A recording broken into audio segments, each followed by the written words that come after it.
Bellarmine Chatunga Mugabe otsura vaWicknell Chivayo mushure mekunge vasungisa anova amai vevana wake pamwechete naambuya vake apo achivapomera mhosva yekuti vaitenderedza mufananidzo unova waWicknell Chivayo pamwechete napurezidendi vekuSouth Africa pamwechete nekutora mari iri kunzi naWicknell anga akachengetera vanhu vake. Kusangana kwatinoita pana pachannel yenyu Harare Network Expert tinobata nhau dzakasiyana-siyana dzinenge dzichiitika munyika yedu nemunharaunda makatikomberedza. Zuva ranhasi tiri kubata mashoko ari kubva kuna Bellarmine Chatunga Mugabe anova ari mashoko ari kutenderedzwa kunzi aposta pasocial account yake paplatform rake achizivisa ruzhinji maererano nechiitiko chiri kuitika chekwaWicknell Chivayo.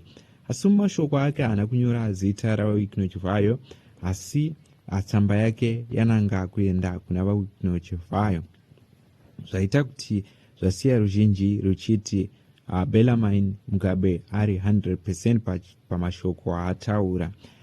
Mashoko anyora achiti iye never show respect to a man who use temporary political power to attack the mother of his children plus ambuya vako, then pretend to spend a night on a mountain praying to a loving God, which God vana vachakura vachiti chii tisimbisi zvakadhakwa, Mwari ndiye mukuru wenguva. Ndiwo mashoko anyorwa nesocial page yaBellarmine Mugabe. Zvaita kuti veruzhinji vati nyaya yacho yanga ichizofumura hapwa dzevakuru.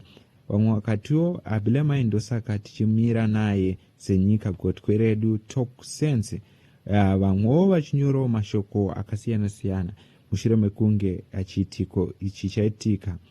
So nawi yaita kuti veruzhinji vaone kuti zvazoitwa naWicknell inhau yemashoko aanga anzwa abva paposti yekwaBellarmine mushure mekunge azoenda kumatsira redzimhosva Wicknell achino withdrawa criminal charges aanga aisa pamusoro pe-ex-wife yake Sonja and ye 63 years old mother-in-law.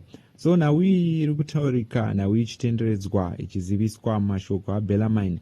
Munoti chii ruzhinji maererano nemashoko anyorwa kubva kuna mwana waformer president Robert Mugabe? Ndidzo nhau dzatanga tinadzo pano paYouTube channel yenyu Harare Network Expert. Tinobata nhau dzakasiyana-siyana dzinenge dzichiitika munyika yedu yeZimbabwe. Tikutenda nekunzwa kwamaita.